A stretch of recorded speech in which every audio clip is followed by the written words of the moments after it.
Salut les sorciers, ça va?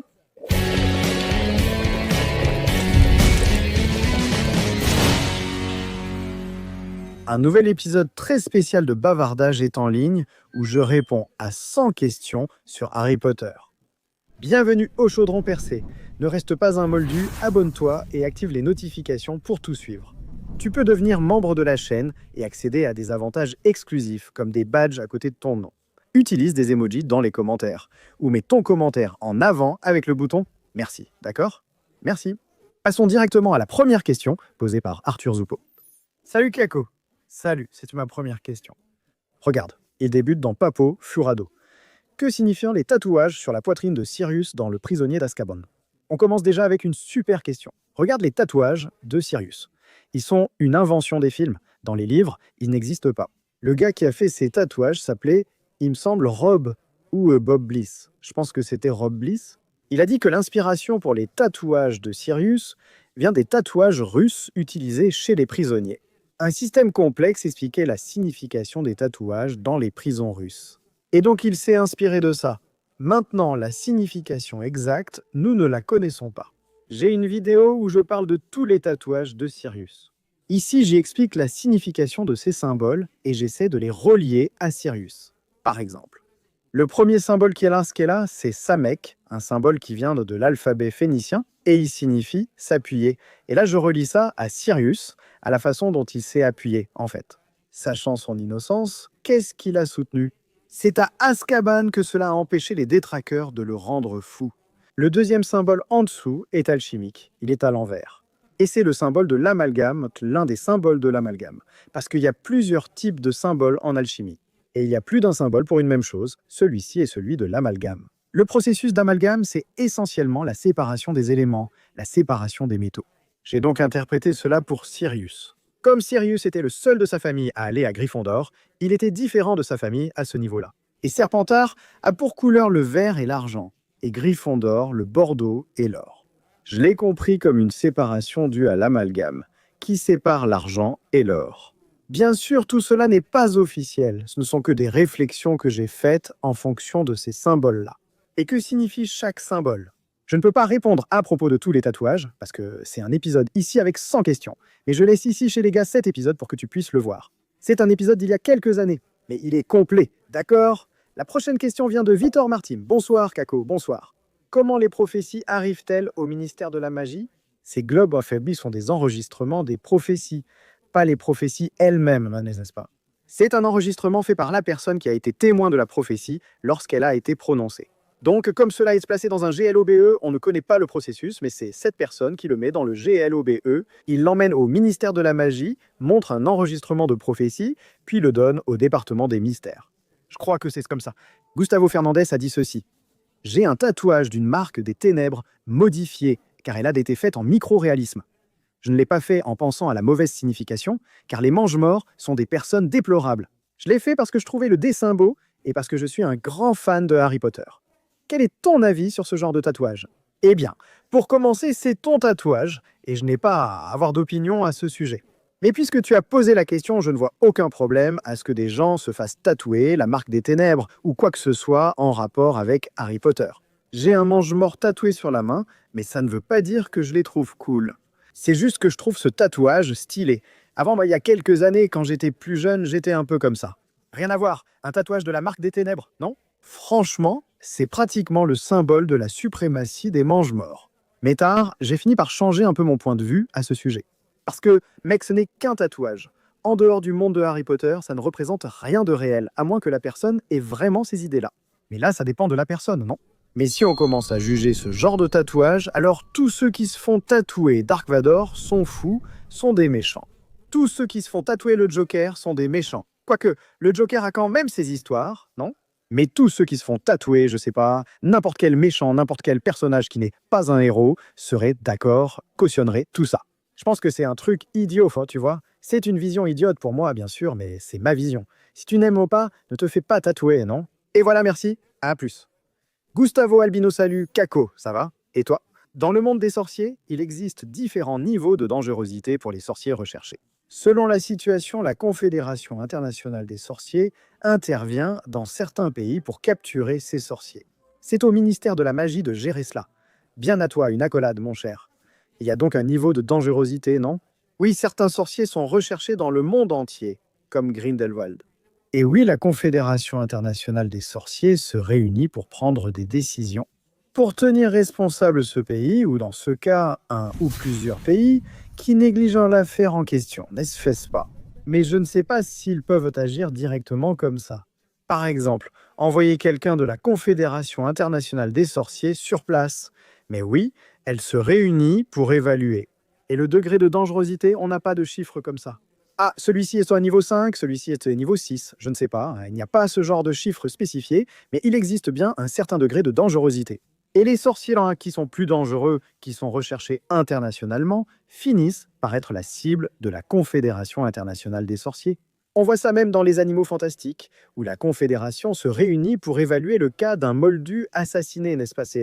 Et des expositions de magie qui se produisent là, sur le territoire des États-Unis. Donc, on peut avoir plus ou moins une idée de comment ça s'est passé. La prochaine question vient de 21 Jésus-Christ, Kako. As-tu déjà joué à Hogwarts Legacy? Si oui, quelles sont tes attentes pour le prochain? Sinon, quelles sont tes attentes pour le prochain? Sympa mec, oui, j'y ai joué d'ailleurs quand il est sorti, j'ai fait un live ici, j'ai fait un live de 10 heures en jouant.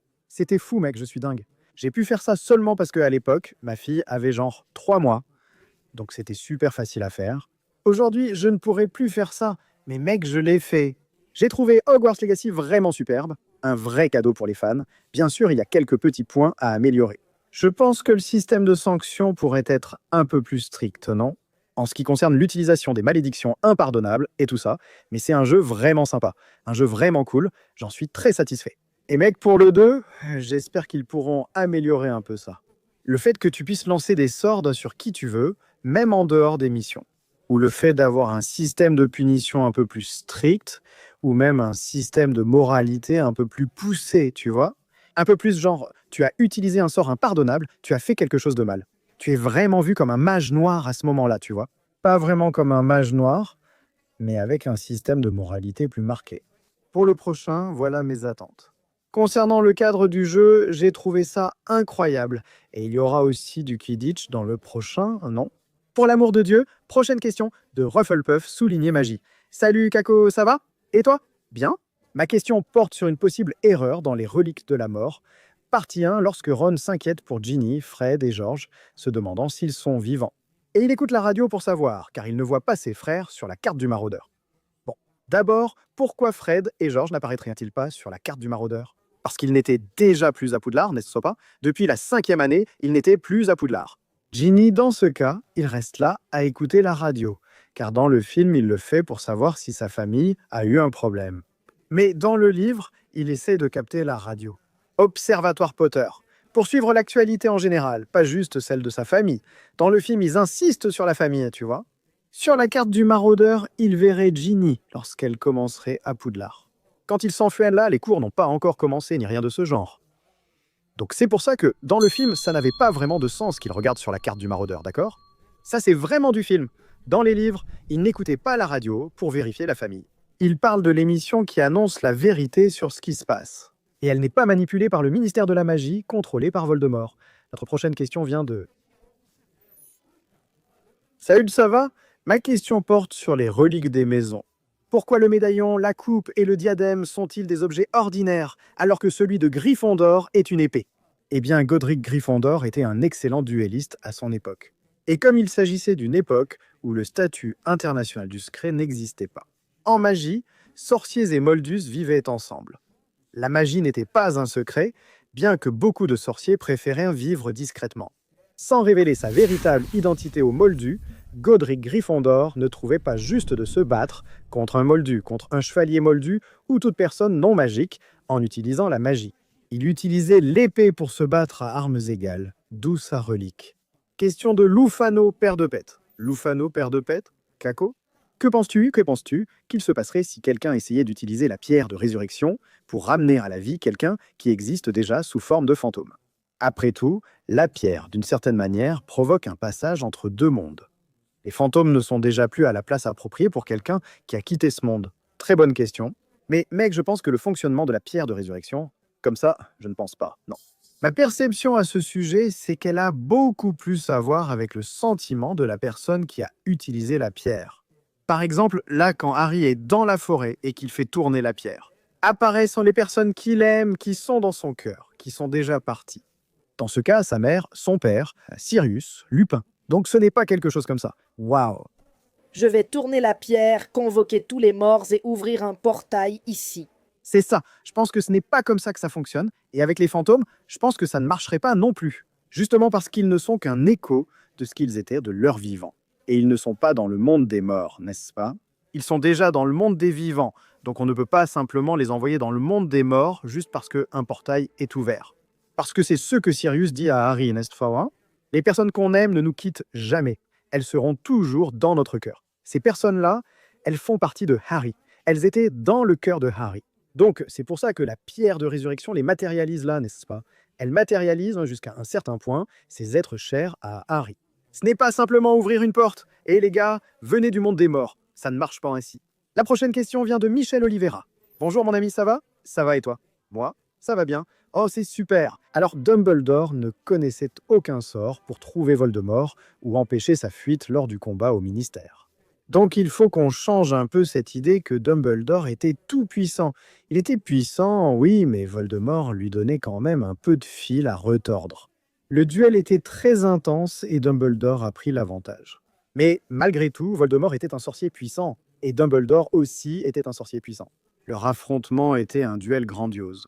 Donc on a cette impression que, parce que Dumbledore est très malin, il faisait souvent des pas mal articulés, préméditait certaines choses et comprenait ce que d'autres ne saisissaient pas. On a cette impression que, waouh, il devrait tout connaître, il devrait tout savoir. Ce n'est pas ainsi. Il ne fonctionne pas comme ça. Il pourrait connaître un sortilège pour empêcher Voldemort de quitter le ministère, mais la question est, Voldemort saurait-il y échapper? Tu comprends. Les choses y sont bien équilibrées ainsi. De plus, ça ne servait à rien de trouver seulement Voldemort, n'est-ce pas? Ce n'était pas juste Dumbledore trouve Voldemort et c'est fini. Non. L'influence de Voldemort touchait de nombreux aspects de la société des sorciers, avec bien d'autres défis à affronter en plus de lui. Encore une question de Michel Oliveira. Salut Kako, ça va? Je vais bien, merci. Pourquoi, malgré la bataille et les nombreux morts, n'existe-t-il pas de registre des personnes aux côtés de Harry? Pourquoi ne pas utiliser l'Avada Kedavra? Y a-t-il une raison? Un câlin à toi et aux filles. Eh bien, en effet, on n'a pas de registre des personnes du côté de Harry utilisant l'Avada Kedavra. Mais cela ne veut pas dire qu'ils ne l'ont pas utilisé. C'est parce qu'on a des images de la bataille, non? On voit des éclairs, des jets de lumière. Il se peut qu'il l'ait utilisé, mais je crois que peut-être il ne l'utilise pas, ou qu'on ne les voit pas l'utiliser. Parce que ces sorts n'en sont plus liés.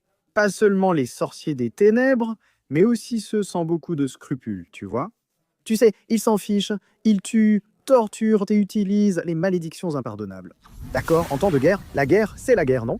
Là, ils étaient en train de se battre. Et ce serait tout à fait compréhensible s'ils les utilisaient, mais je pense que c'est vraiment lié à ça. La prochaine question vient d'Angelica SQ. Kako, comment vas-tu, toi et ta famille? Je suis toujours la chaîne et elle ne cesse d'évoluer. Merci beaucoup, nous allons très bien, gros bisous pour toi. Dans Harry Potter et l'Ordre du Phénix, que se serait-il passé si Harry avait été possédé par Voldemort? Et si Dumbledore ne l'avait pas sauvé?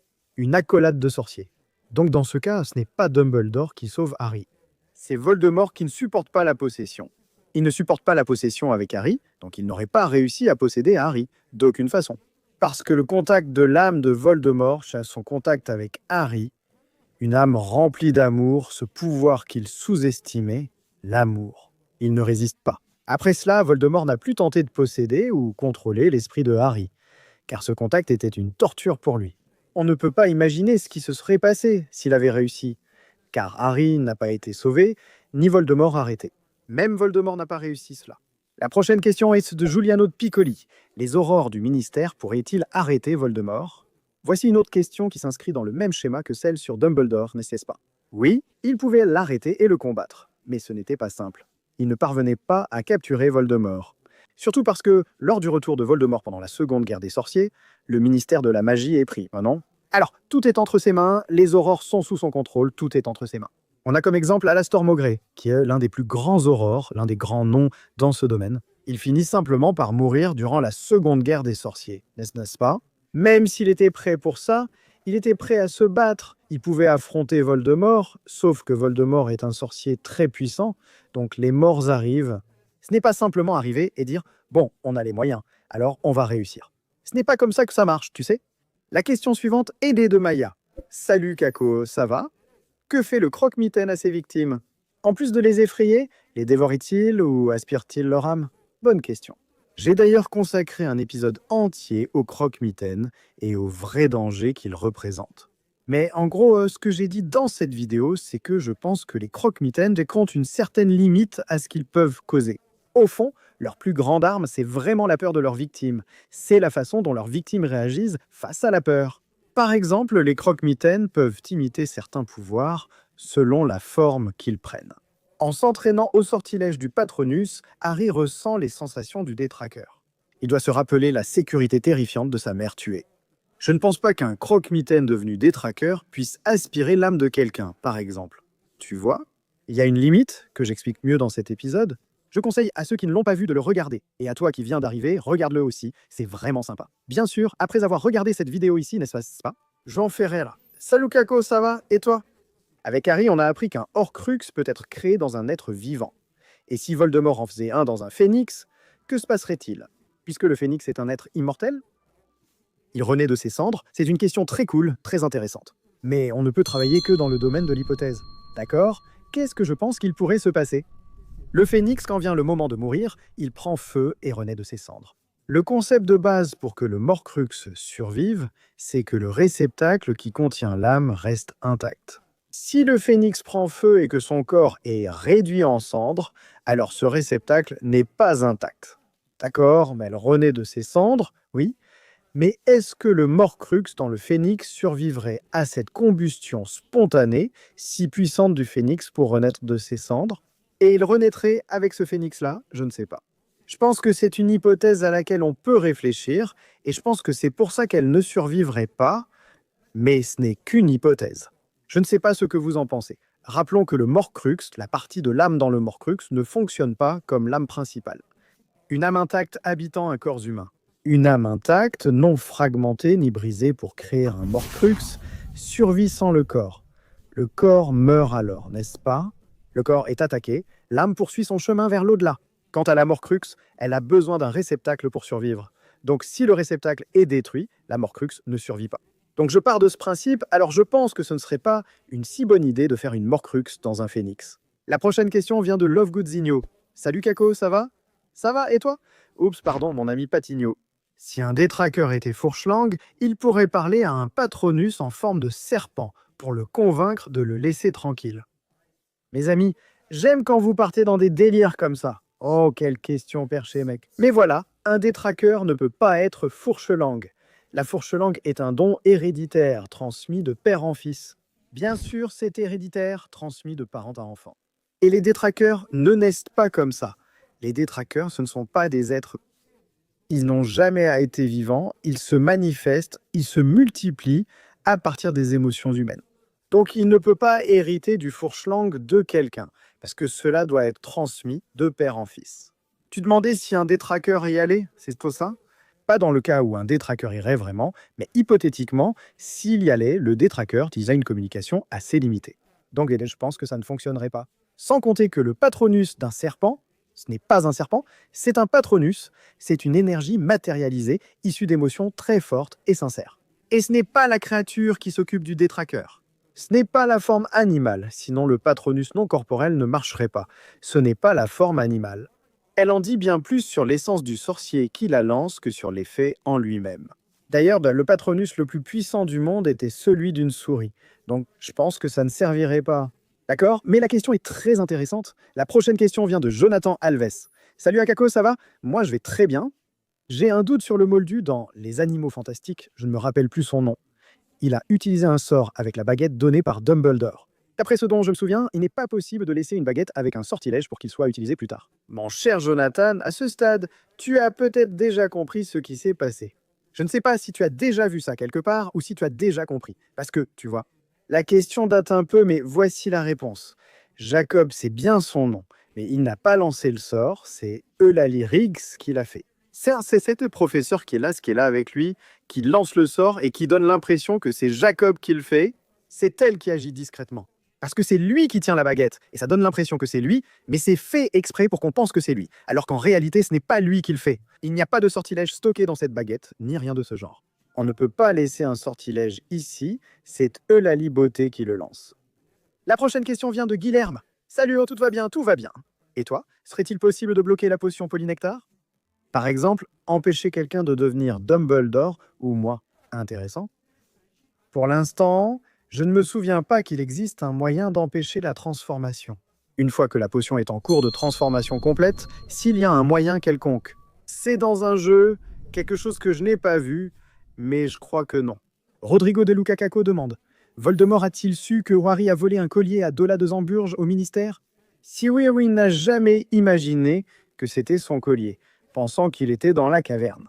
Mais il ne s'est jamais inquiété ni demandé pourquoi Harry volerait un collier. Voilà la vraie question, mes amis, non?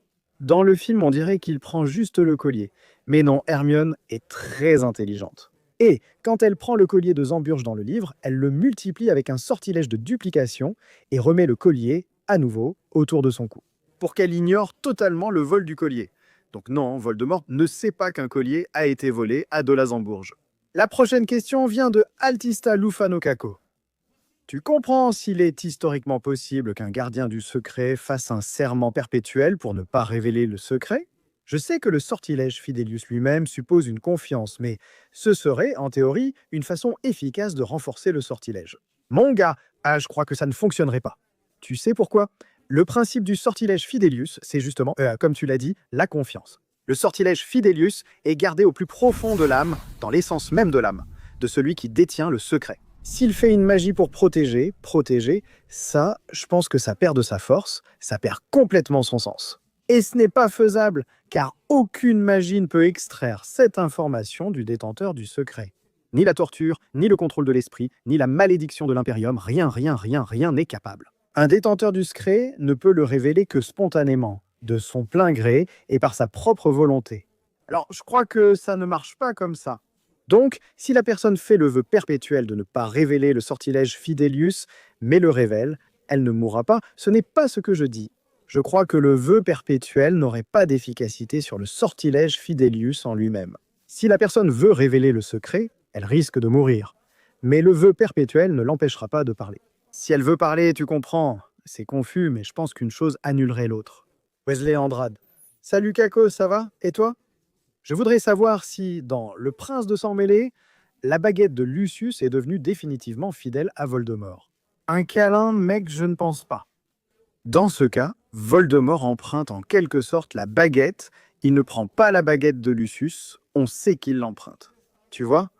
Mec, donne-moi ta baguette, peu importe si tu veux l'emprunter. Mais je pense qu'elle n'a pas changé. La loyauté, non, elle a été détruite par la baguette de Harry, donc on ne sait pas vraiment, mais je crois que rien n'a changé. Parce que c'était dans le contexte de prêter la baguette, pas de la prendre ou de le désarmer, ou quelque chose comme ça. La prochaine question est de Gasque Vasque. Salut Kako, ça va? Ça va, et toi? Je te suis depuis mes 13 ans, j'en ai 21 aujourd'hui, ça fait longtemps. Merci pour ton excellent contenu. Eh bien, je te remercie d'avoir suivi le chaudron pendant tout ce temps, un grand merci. Ma question est: la banque de Gringotts, puisqu'elle a plusieurs étages sous terre, a-t-elle vraiment été construite sous Londres ou a-t-elle bénéficié d'un sortilège d'expansion? Mon gars, je pense qu'en réalité, la banque, elle est le résultat des escaliers, des excavations qu'ils ont faites, tu vois? Et ça a vraiment été fait, là, sous terre. Je crois que c'est bien le cas. Ce n'est pas un sort. La banque, elle n'est pas sous terre, ce sont les coffres qu'ils sont. La banque est bien à l'étage supérieur, elle est vraiment au niveau du sol, mais les coffres sont souterrains. Donc je pense qu'ils ont vraiment creusé là pour faire les coffres. Bien sûr, ils ont dû utiliser beaucoup de magie pour ça, parce que les gobelins ont leur propre magie, n'est-ce pas? Donc c'est sûr qu'ils ont dû l'utiliser là. La prochaine question vient de Lilio et Kako. Ça va? Ça va? Et toi? Tout d'abord, j'ai cité Harry Potter dans ma dissertation du concours d'entrée, et j'ai été admise en médecine. Tu te rends compte? C'est génial. Nous aurons une sorcière médecin. Katharina a déjà une pédiatre gratuite, hein? Merci. Écoute, félicitations. Vraiment, toutes mes félicitations.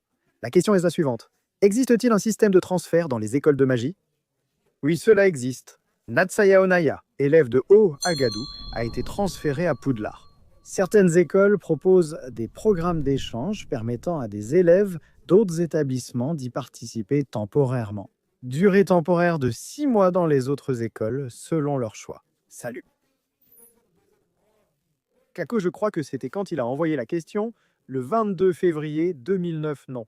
Oh là là, rien à voir avec 2009. Laisse-moi boire un peu d'eau. Salut, Kako. Après le retour de Voldemort, si un autre sorcier lançait un Avada Kedavra sur Harry, il mourrait. Était-il attaché à la vie ou à la protection de sa mère? Cela ne le protégeait que de Voldemort. Ce serait bien que rien ne puisse le tuer tant que Voldemort n'était pas détruit. Mec, c'est une très bonne question, vraiment. D'après ce qu'on sait, avec toutes les explications, la protection fonctionnait contre Voldemort. Mais dans le cas où le sang de Harry contient la protection contre Voldemort, je pense qu'elle fonctionne dans ce cas. Dans ce cas, elle fonctionne en quelque sorte. En général, Harry ne mourrait que si Voldemort était vivant, uniquement dans ce cas, pas pour d'autres raisons. Parce que Dumbledore l'explique même, non? À propos de la baguette de Harry, que contre les autres personnes, c'était simplement une baguette ordinaire. Mais contre Voldemort, à cause de tout le lien qu'ils avaient, de cette relation complètement atypique et qui était complètement nouvelle pour la magie, non? La situation de Harry, le lien de Harry avec Voldemort, c'était des choses comme ça, complètement en dehors des paramètres magiques connus, non? Donc c'est très difficile pour nous de donner une réponse définitive. Selon ce que j'ai compris, la protection de Lily marchait dans l'histoire. Contre Voldemort, genre Voldemort touchait Harry, poursuivre Harry, essayer de tuer Harry, mais dans le cas où Voldemort utilise le sang de Harry pour revenir, il ne mourrait pas.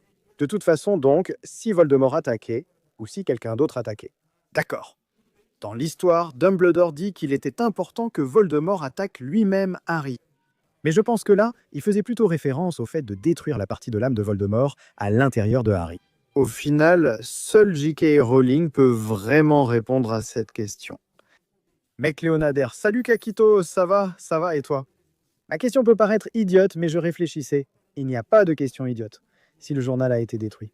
Dans le deuxième livre, Voldemort avait déjà son âme divisée en 7 avec l'Horcrux de Nagini. Ça lui a même donné un certain avantage. Mec, non. Ça ne lui a donné aucun avantage. Et puis, Papa Voldemort avait son âme divisée en 8. En fait, n'est-ce pas? Parce que la partie de son âme dans son corps compte. Celle restée piégée, la vie compte. Donc, il y en a 8, pas 7. Aucune, Monsieur Horcrux.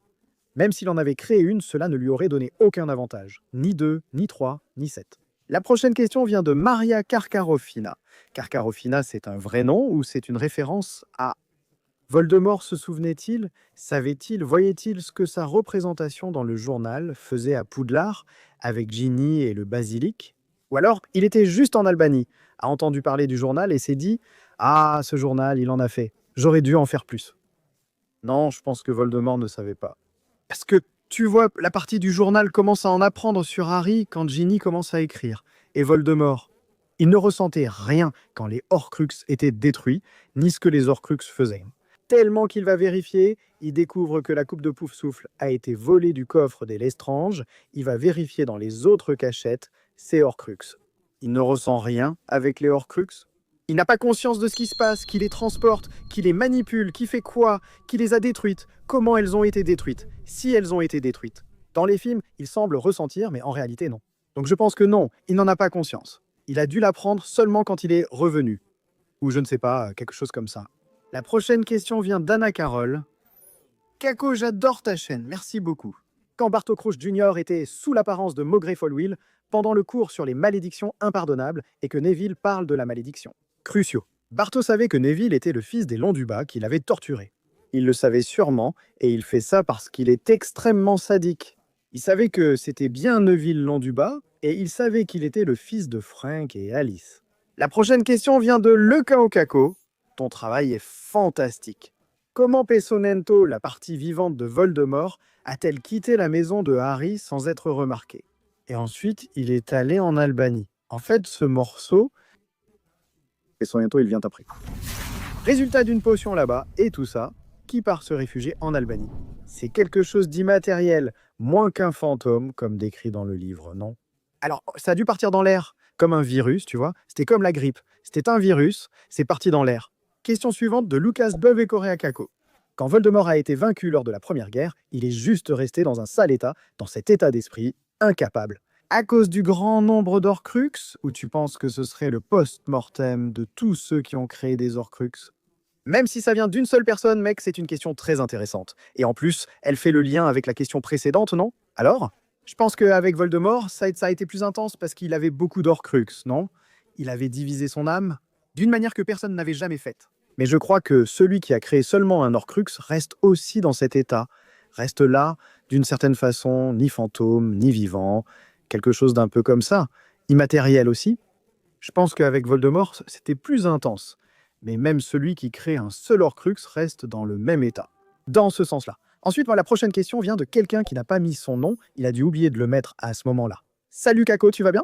J'espère que oui, tout va bien, merci. Une question. Quand Tom tue ses grands-parents et son père et vole la bague, il était encore mineur.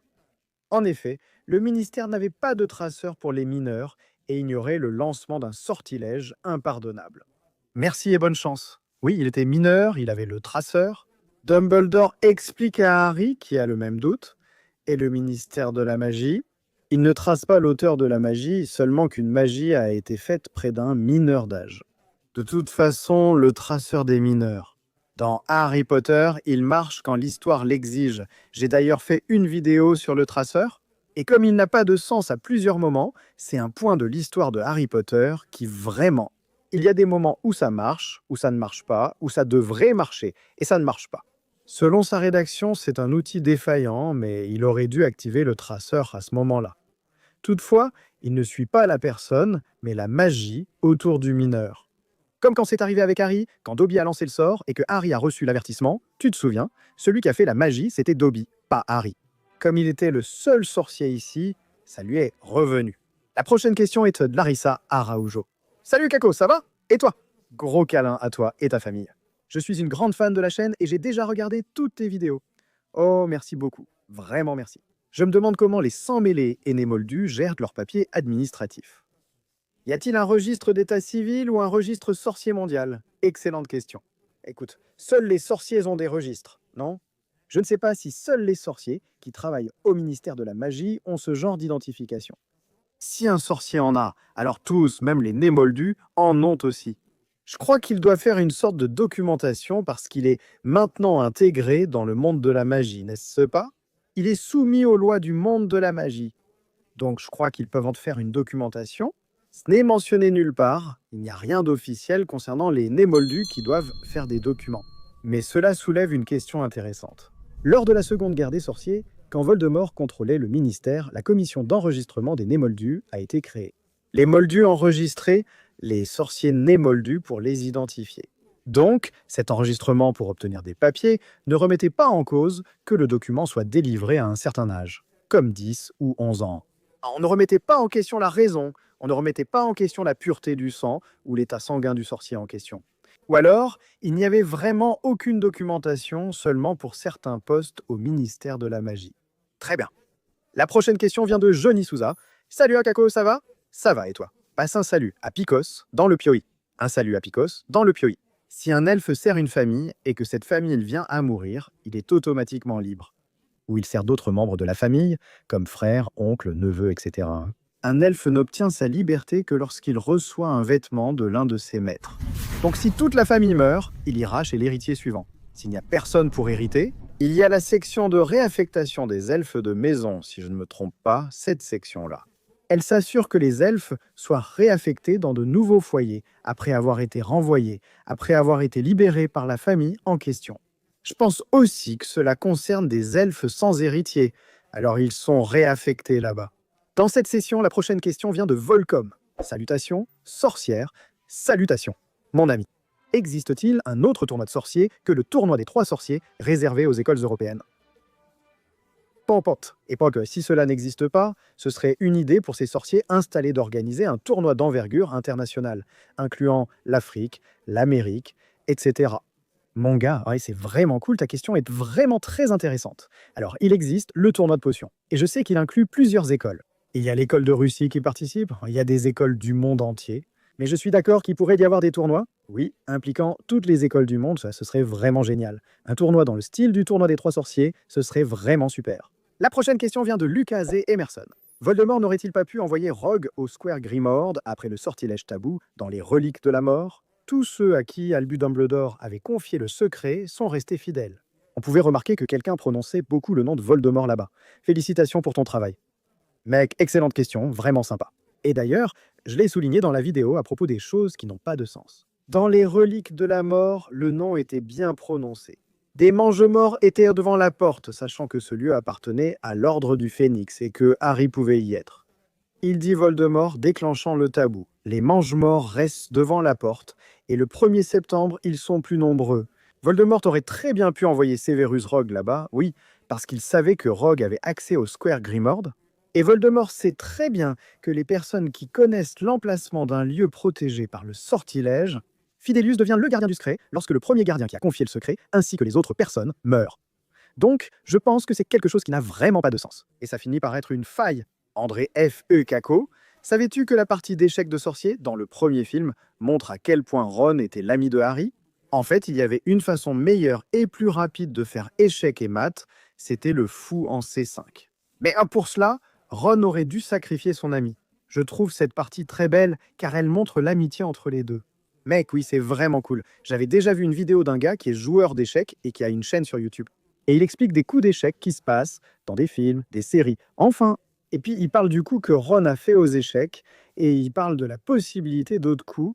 C'est vraiment génial et ça montre à quel point Ron est vraiment un gars loyal. Il est toujours là pour ses amis, n'est-ce pas? Joanna Lovegood a dit « Salut Kako, la famille va bien, tout va très bien. Quand le personnage affronte Victor Rockwood et qu'il lance un Avada, est-ce qu'il est possible de se défendre ?» Et il y a un choc de magie. Mais la question est-ce une incohérence ou y a-t-il une explication? Puisque le sort est censé être indéfendable, Johanna évoque Hogwarts Legacy, le jeu. Et oui, il y a un moment où on affronte un méchant là-bas. Et les sorts se percutent et restent liés. Il n'y a pas de baguette jumelle, ni rien de ce genre. C'est juste une licence poétique du jeu, n'est-ce pas? Mais ça ne devrait vraiment pas arriver. Il n'a pas cette curiosité pour l'histoire, n'est-ce pas? Qu'est-ce que l'Avada Kedavra? On ne peut pas se défendre avec la magie? Certains diront « Kako » et dans les films. Et alors? Je dois encore répondre « Les gars, les films ont inventé. Ils ont mal fait. » Et là, ils vont demander « Ah, mais et Harry? Et Voldemort? Tout ce qui se passe, c'est toujours avec Harry et Voldemort ?» Cela peut servir d'exemple, mais c'est atypique. On ne peut donc pas vraiment le prendre comme modèle, d'accord? Mais oui, c'est, je ne dirais pas une erreur, mais plutôt une licence poétique pour le jeu. Voilà. Pareil, le film fait la même chose aussi. La prochaine question est de pas de nouvelles. Salut Kako, ça va? Oui, et toi? Peut-être hors sujet ou déjà posé. Dans le deuxième film, quand le croc du basilic entre dans Harry, le Horcrux qu'il a en lui n'aurait-il pas dû être détruit? Il n'aurait donc pas pu revenir à la vie dans le dernier film? Donc ce n'est pas une question stupide. En fait, c'est une question très pertinente. Mais oui, beaucoup de gens l'ont déjà posée et elle a déjà été répondue de nombreuses fois. Aucun problème que tu l'aies posée. D'ailleurs, J.K. Rowling a déclaré en avoir assez de répondre à cette question. Mais voilà, la Horcrux aurait été détruite si Harry était mort. Comme Harry n'est pas mort tout de suite, la Horcrux n'a pas été détruite. Parce que pour qu'une Horcrux soit détruite, le réceptacle doit être détruit de façon irréparable. Dans ce cas, si son corps meurt, son corps ne pourrait plus abriter aucune âme. Donc oui, la Horcrux serait effectivement détruite. Mais guéri par le Phénix, son corps et son âme sont vivants, tout comme la part de Voldemort imprégnée en lui. D'accord, Dany Larcher, salut sorcier point. Merci de rendre ma vie plus heureuse, petit cœur. De rien, ma chère. Comment ça marche, ce truc? Les elfes peuvent-ils se libérer? S'ils prennent des vêtements, ils doivent utiliser la magie pour les tâches, n'est-ce pas? Donc ce n'est pas vraiment comme ça, hein? Hermione tricote des bonnets et les laisse pour les elfes. Mais elle est un peu naïve quant à la façon dont fonctionne la libération des elfes. Ça doit être remis, offert, ça doit être lancé, jeté, donné, offert à un elfe. D'accord. Si jamais il le trouvait là présenté comme un cadeau, ça pourrait marcher. Mais il y a le contexte de l'affaire, tu vois. Ce n'est pas qu'ils ne peuvent pas simplement prendre le vêtement. S'ils sont à la maison, ils vont, je ne sais pas, laver les vêtements de la personne qu'ils servent dans la maison. Là-bas, ils peuvent prendre les vêtements et les laver. Il n'y a pas de problème, tu comprends. Mais oui, ils utilisent la magie, bien sûr. Oh, c'est certain, vraiment. Si j'étais un elfe de maison, je réglerais ma vie d'un claquement de doigts. Manusinia Potterhead a dit ceci. Salut Kako, ça va? Tout va bien. Et toi? Je voulais savoir si le voile que Sirius a traversé serait une sorte de portail où il entrerait et resterait là jusqu'à la mort, ou si ce serait un endroit rempli de fantômes. Comment cela fonctionne-t-il vraiment? Embrasse ta fille, magnifique. Une grosse bise, Manusinia. Alors, le voile, c'est une sorte de portail à sens unique vers le monde des morts. Mais il ne reste pas là jusqu'à mourir. Il passe par là, il meurt vraiment. C'est un artefact entouré de beaucoup de mystères. Parce que où va le corps? Où va le corps? Ce qui se passe, je pense. Je vais dire ici ce que je pense qui se passe. Je pense que le corps est désintégré, genre, il est tout simplement complètement désintégré. Je pense que c'est moi qui se passe. On ne peut pas voir au-delà du voile. Je crois que c'est ce qui arrive. Mais il meurt. Non, c'est un portail à sens unique vers le monde des morts. La prochaine question vient de Lucas. Salut Kako, ça va? J'ai des questions sur l'Avada Kedavra. Réponds à celle que tu veux, aucun souci. Alors, si j'avais un miroir et que je lançais un Avada Kedavra sur le miroir, est-ce qu'il le reflèterait? Et autre chose, l'Avada a-t-il une limite? Par exemple, si on le lance, qu'est-ce qu'il a une portée maximale? Une limite de distance en fait? Merci Katharina, c'est bon. Ouais, merci. Pour le miroir, il doit refléter, non? Maintenant, est-ce que ça perd de la puissance? Tu crois? Je ne sais pas te répondre, mais bon, techniquement, il devrait réfléchir parce que la lumière va réfléchir. L'Avada Kedavra est une lumière qui, en principe, ne devrait pas croiser une autre lumière. Les lumières ne se percutent pas, elles se traversent. Je ne sais donc pas si cette logique est valable. Je pense qu'il existe bien une limite de distance. Je ne crois pas qu'Avada Kedavra puisse tuer quelqu'un à 3 km. Prochaine question de Fernando Ferreira. Salut Kako, ça va? Ça va toi? Queudver était le gardien du secret des Potter et il a survécu après l'attaque. C'est-à-dire que seuls ceux qui connaissaient le secret pouvaient accéder à la maison et sauver Harry, comme Hagrid l'a fait. Albus n'a pas compris qu'il n'était pas le gardien, car le gardien vivait encore. Bien à toi, mec, mais alors, comment ça marche? Les personnes qui connaissaient déjà l'emplacement de la maison pouvaient quand même s'y rendre. Elles. Avec le sortilège Fidelius, elles ne peuvent pas révéler l'emplacement. Tu comprends? Même si elles voulaient, elles ne pourraient révéler l'emplacement. La maison est cachée seulement des ennemis, donc c'est comme ça que fonctionne le sortilège Fidelius. C'est pour ça que Hagrid peut y aller. Voilà, Harry, tout va bien. Hagrid n'était pas un ennemi, il savait déjà où se trouvait la maison. Et tout est en ordre. La prochaine question vient d'Amanda Jérémias. Salut Kako, ça va? Ça va, et toi? Tu as dit en vidéo que les fantômes vont seulement dans des lieux qu'ils ont fréquentés vivants. Dans La Coupe de Feu, Mimi Géniard va au lac pour la deuxième tâche. Je pense qu'elle n'y est jamais allée de son vivant, surtout aussi profondément. Très bonne question, vraiment très bonne. Et voilà, je pense que cette condition, cette limitation, sert surtout à titre illustratif, tu vois. La personne a déjà étudié à Poudlard. Elle peut être dans tout l'environnement de Poudlard, tu comprends? Genre, Myrthe a sûrement déjà été dans le lac Noir, je sais pas, elle y a au moins mis les pieds, elle peut aller jusqu'au lac Noir, tu comprends? Ça n'a pas vraiment de sens. D'après la limitation posée dans l'histoire elle-même, ça n'a pas de sens. Mais je pense que ça pourrait être cette explication. La prochaine question vient de Léonard Kako, une question. Dans les films, il n'y a qu'un escalier pour les dortoirs de la salle commune où seuls les élèves de la même année que Harry dorment, ainsi que Fred et George. Les films montrent mal cela. Ils semblent présenter un seul dortoir alors qu'il y en a un par année. Il y a le dortoir de première année, de deuxième année, de troisième, de quatrième, de cinquième, de sixième et de septième année. Et alors, qu'est-ce qui se passe? Au fil de l'année, les élèves de septième libèrent leur dortoir. Et alors, ce dortoir devient celui des élèves de première année. Celui qui appartenait à la première année devient celui de la deuxième année, et ainsi de suite, tu comprends? Donc chaque année, le dortoir des élèves de septième année se libère et devient celui des élèves de première année. Et ils restent là, dans la salle commune, même près de l'escalier qui y donne accès. Il y a 7 étages différents, disons que ce sont 7 niveaux différents. Ou alors, il peut même y en avoir plus là-bas. À un niveau, il peut y avoir plus de dortoirs, je ne sais pas, il peut y avoir 2 niveaux différents, ou 3 niveaux différents, je ne sais pas. Mais ces dortoirs se trouvent là, à des niveaux différents. La prochaine question vient d'Enriqueta. Salut Enriqueta, comment vas-tu? Elle a dit « Salut Kako, ça va, félicitations pour la famille. Tu restes incroyable, même sans te voir. » Salut Enriqueta, ravi de t'avoir ici. Ça fait longtemps qu'on ne s'est pas parlé, non? J'aimerais poser une question. Où penses-tu qu'Albus Dumbledore est allé quand il a été obligé de quitter Poudlard? Dans la chambre des secrets et dans l'ordre du Phénix, tu continues d'aimer ta chaîne? Merci Enriqueta. Eh bien, dans l'ordre du Phénix. Il est resté à Poudlard, oui. Il s'est caché à Poudlard, quelque part à Poudlard. Je ne sais pas exactement où, mais il s'est caché à Poudlard, dans la chambre des secrets. Peut-être qu'il est resté quelques jours là-bas, aux têtes de sanglier, qui est le bar d'Aberforth Dumbledore, qui est son frère, n'est-ce pas? C'est l'auberge, avec des chambres. Il a peut-être pu y rester. Dans le cas de la chambre des secrets, il avait été officiellement écarté, n'est-ce pas? Même si cela restait formel. Sous la menace de Lucius, avec d'autres conseillers, grâce à un document l'éloignant de Poudlard, il n'a pas eu à se cacher ni à fuir. Dans l'ordre du Phénix, il se cache vraiment, non? Donc c'est pour ça que dans la chambre des secrets, je crois qu'il a pu rester à la tête de sanglier. C'est possible. Dans l'ordre du Phénix, il se cachait à l'école. Merci, bisous, Enriqueta Bella Gouveia. Une question sur la couleur des sorts, surtout après Hogwarts Legacy. L'Avada Kedavra est de couleur verte lorsqu'il est lancé. Quand Voldemort lance son dernier sort vert contre Harry lors de la bataille finale, Harry se défend. Sauf qu'il n'est pas possible de se défendre contre cette malédiction avec aucun sort. C'est ça. Il n'est pas possible de se défendre, vraiment.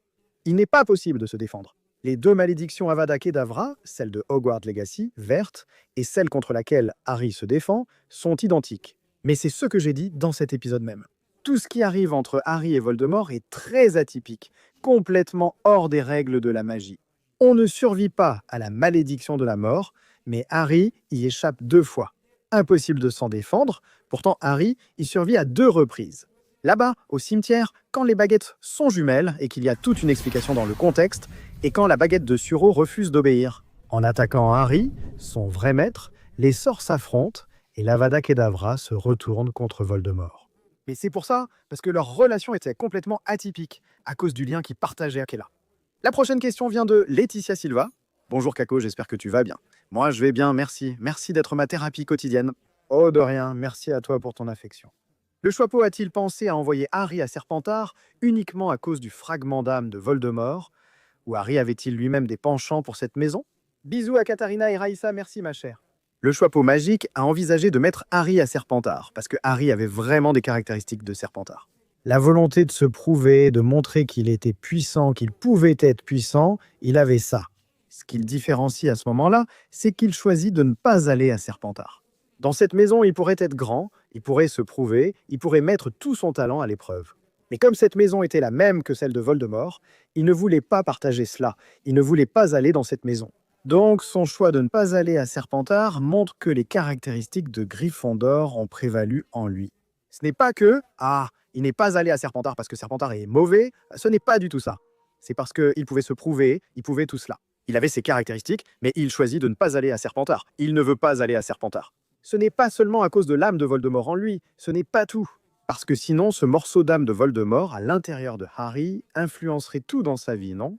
Et il n'était pas une personne complètement influencée par cette partie de l'âme. Il avait bien la capacité de parler fourche-langue. Oui. Il avait un certain lien avec Voldemort. Oui. Mais cela n'affectait pas son moi, son essence. Question suivante de Julia. Salut Kako, ça va? J'adore ta chaîne. Merci. Dans l'ordre du Phénix, lorsque l'escorte avancée vient chercher Harry sur Private Drive, Tonks aide Harry à faire ses valises avec un sortilège. Pourquoi le ministère n'a-t-il pas prévenu Harry? Seul sorcier présent, comme auparavant. Julia, j'en parle aussi dans l'épisode sur ce qui n'a pas de sens dans les livres, surtout l'ordre du Phénix. Ceux qui ne l'ont pas vu peuvent le regarder ici. On m'a déjà posé cette question lors d'une discussion informelle. Et pendant la discussion informelle, j'essaye toujours d'expliquer. J'essaye toujours de voir une possibilité, un point de vue différent de l'analyse que je fais dans No Phase Sentido, qui est tout simplement comme ça. Bon, ça n'a pas de sens, vraiment, ça n'a pas de sens, mais ça semble être une faille, L'ordre du Phénix, distinct du ministère de la magie, déjà à la recherche de Harry, formait une société à part. Il prenait Harry là pour essayer d'empêcher qu'il soit expulsé. Donc pour n'importe quel petit motif en plus, le ministère allait tomber sur lui. Ils auraient dû identifier la magie faite par Tonks. Mais cela n'a pas été fait. Et là, en bas du « Sur ce point, une vidéo porte uniquement sur le traceur et son fonctionnement selon les besoins du récit. » Prochaine question de Marie-Carole. Salut Kako, ça va? Oui, et toi? 2 choses. Ta chaîne m'a inspiré à lire toute la saga Harry Potter. Merci, c'est génial. Comme je n'ai pas d'argent, petite question. Comment fonctionne le traceur de Harry? À quoi sert-il? Tous les sorciers en ont un ou seulement Harry parce qu'il est l'élu? Je n'ai vu que les films. Désolé pour ma bêtise. Mec, il n'y a pas de ça. Il n'y a pas de bêtise. Tu ne connais pas et tu poses la question, c'est normal, d'accord? Je ne considère pas ça comme de la bêtise. Écoute, non. Le traceur, c'est quelque chose que tous les mineurs ont. Il sert à identifier quand un sorcier mineur fait de la magie. Mais, comme je l'ai dit, il est extrêmement défaillant. Donc c'est un système qui ne fonctionne pas très bien. Il sert aussi à montrer à quel point le ministère de la magie est une institution défaillante. Oui, mais dans l'histoire elle-même, il est aussi défaillant.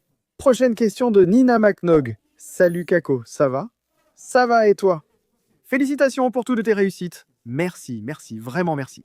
J'ai une question concernant l'âge des sorciers. Comment vivent-ils aussi longtemps? Dumbledore lui-même avait confirmé avoir plus de 100 ans. L'âge de Voldemort est justifié, mais pas celui des autres. Comment fonctionne leur âge?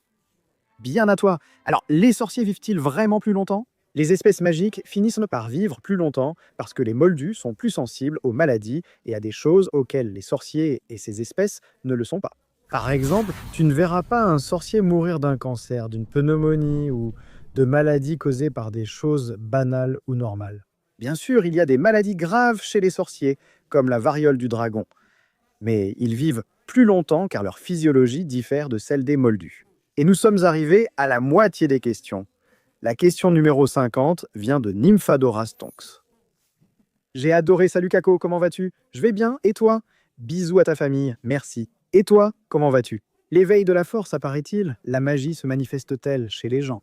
Comment est-il possible que des descendants de Moldus naissent avec des pouvoirs et, en même temps, que des descendants entièrement issus de sorciers naissent sans aucune magie? Je t'embrasse et je te souhaite beaucoup de succès. Un biologiste pourrait répondre à cette question avec beaucoup de compétences techniques, mais ce que je peux te dire, c'est que la magie se transmet par un gène. C'est un gène magique qui se manifeste ou non.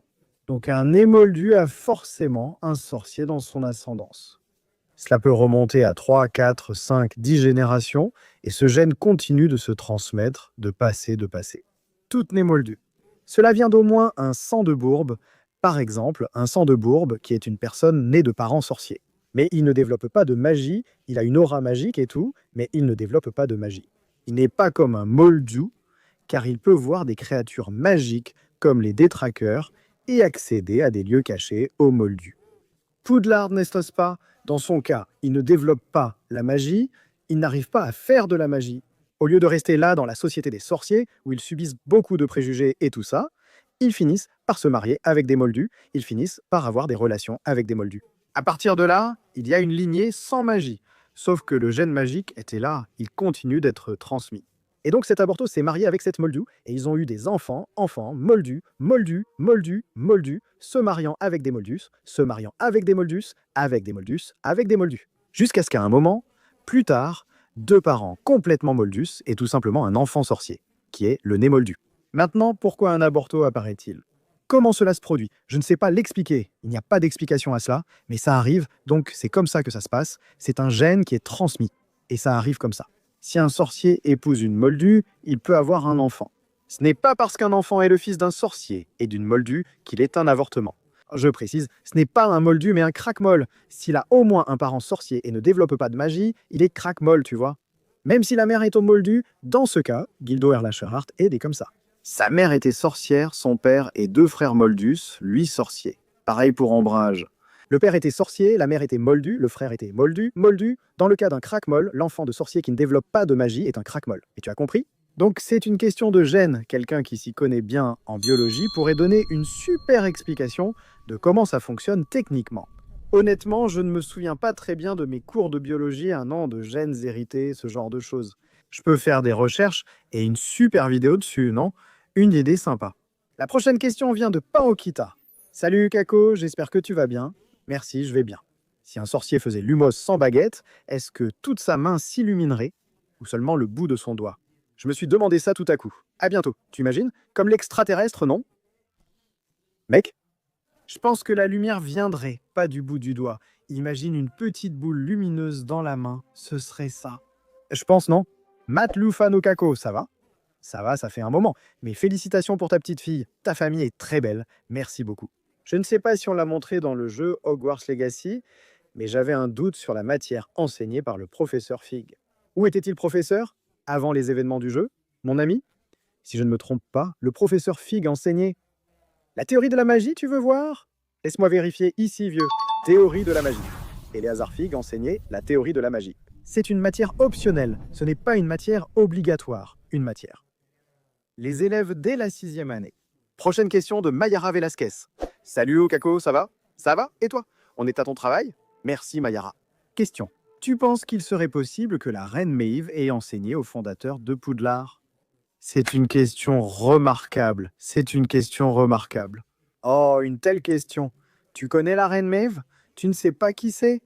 Alors, expliquons-leur, Mayara, qui est la reine Maeve.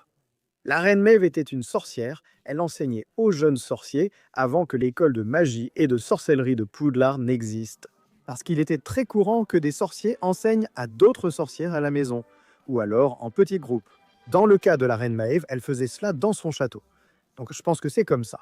Il y a de fortes chances que l'un des fondateurs, au moins l'un d'entre eux, ait été élève de la reine Maeve. Elle apparaît sur les images des grenouilles en chocolat. Vérifions les dates.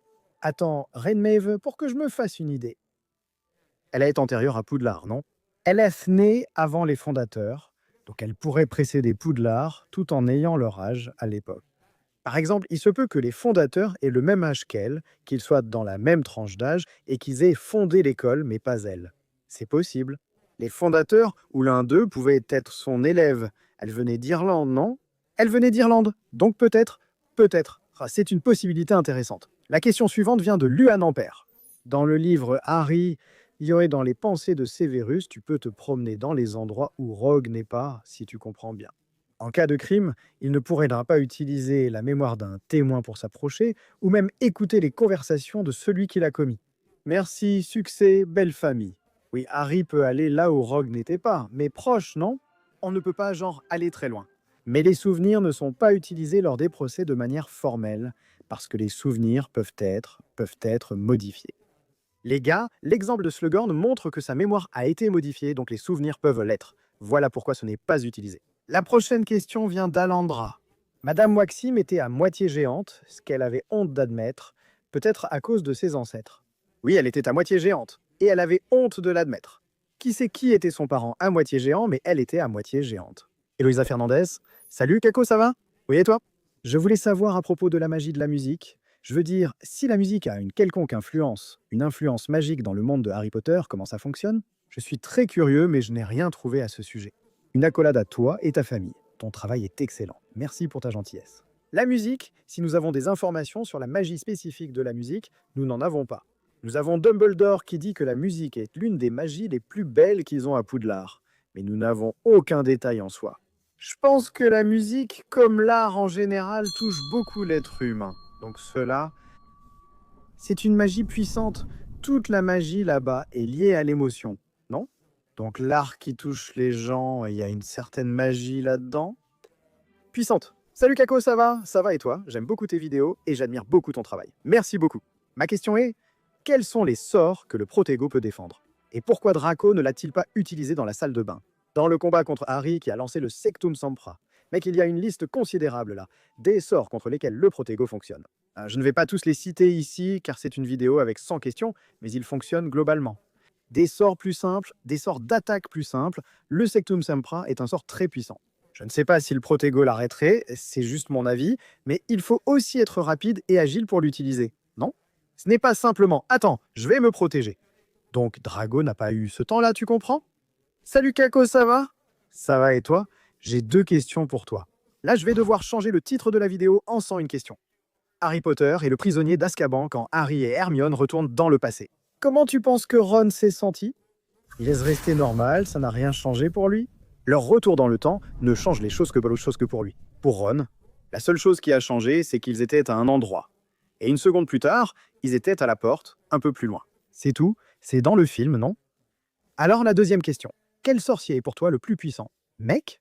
Je pense que la force, c'est très relatif. Mais c'est sûr que l'un des plus puissants, c'est Dumbledore. Et ça n'a rien à voir avec le pouvoir de « Ah là là, mon Dieu, il est super puissant et personne ne le bat ». Le pouvoir se manifeste de diverses manières, et je pense que Dumbledore est le sorcier le plus puissant pour plusieurs raisons. Son pouvoir ne se limite pas seulement à ses compétences magiques, mais aussi à la sagesse et à la compréhension qu'il possède. De la magie et des choses liées à la vie dans son ensemble. La prochaine question vient de Salut, Kako, ça va? Penses-tu que Dumbledore voyait Rogue comme un allié, avec un potentiel de rédemption, ou comme un ami? A-t-il seulement utilisé Rogue comme espion et pour protéger Harry jusqu'au sacrifice? S'il ne l'a utilisé que pour ça, alors McGonagall était la personne en qui Dumbledore avait le plus confiance. Mec, non, je ne pense pas que Dumbledore ait seulement utilisé Rogue. Je pense que Dumbledore voyait vraiment le potentiel de rédemption chez Rogue. Dumbledore, tu vois. Il connaissait la force que l'amour avait, et surtout, que le remords avait. Parce qu'il vivait un remords très intense, n'est-ce pas? Concernant sa famille, je pense qu'il croyait à la rédemption possible de Rogue et lui faisait confiance jusqu'à un certain point. Comme il le dit lui-même, il n'aimait pas mettre tous ses œufs dans le même panier, mais il faisait confiance à Rogue. Oui, ce sont des relations différentes, celle avec Rogue et celle avec Minerva. Minerva ignorait beaucoup de choses sur Dumbledore. Donc je ne pense pas qu'il ait seulement utilisé Rogue, non. Je pense qu'il considérait Rogue, oui, comme un ami, mais aussi comme un grand allié. et qu'il savait ce qu'il fallait faire. Chris Lestrange. Harry ne meurt pas, car Voldemort a utilisé son sang pour revenir, liant ainsi Harry à la vie grâce à la protection de Lily. C'est exact. Sous cet angle, la tante Pétunia ou Dudley ne serait-il pas aussi un moyen pour Harry de rester lié à la vie? Ils partagent le même sang donc, mais là, ça va un peu plus loin, non? Dans ce cas, Pétunia a le même sang. Oui. Dudley a le même sang. Oui. Mais avec Dudley, c'est déjà plus faible, parce que, tu vois, c'est le fils de Vernon, donc déjà un peu plus faible. Avec Pétunia, il se passe ceci.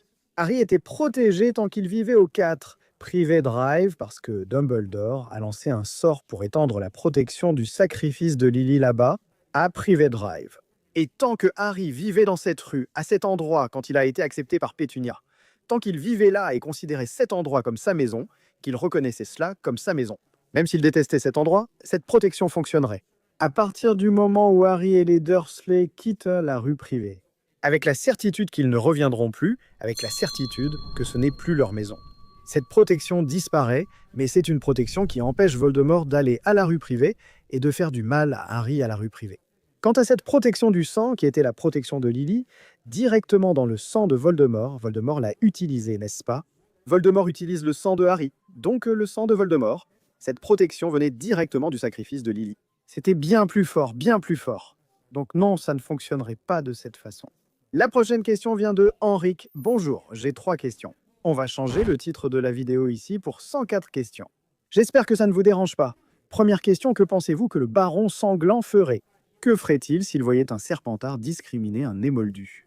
Pourquoi Dumbledore n'a-t-il pas inclus Flitwick et Shurav dans l'ordre? Prochaine question. Madame Pince et Rusard étaient ensemble. Je me demande ce que ferait le baron sanglant s'il voyait un Serpentard discriminer un émoldu. Je pense qu'il ne s'en soucierait tout simplement pas du tout. Pourquoi Dumbledore n'a-t-il pas inclus Flitwick et Shurav dans l'ordre? Je l'ignore. Aussi, Madame Pince et Rusard étaient en couple. Oui, il y a une rumeur de liaison entre eux, mais rien de concret. Mais mec, à propos de Dumbledore, de ne pas mettre le... Peut-être qu'il les a invités et qu'ils n'ont pas accepté. Ah, je ne sais pas, je trouve ça difficile, mais je ne sais pas. La prochaine question vient de Manu Follet. Salut Kako, ça va? Oui, et toi? Ça va bien? Super Kako. Je lisais Harry Potter et je me suis demandé que se passerait-il si Harry était un crack-molle? Eh bien, ce qui se passerait, c'est que l'histoire serait complètement différente. Pour commencer, peut-être que Voldemort ne l'aurait même pas attaqué. Il n'irait pas à Poudlard, ni rien de ce genre, cela changerait complètement l'histoire. Igor Moubarak. Salut Kako, ça va? Ouais, et toi? Félicitations pour ta famille, merci beaucoup. L'objet peut-il être utilisé pour empêcher un Avada Kedavra? Cet objet pourrait-il être la baguette elle-même ou un objet créé par elle? Le sort de bouclier que Kingsley utilise bloque-t-il l'Avada? Merci, je suis ton fan. Le sort de bouclier ne bloque pas l'Avada.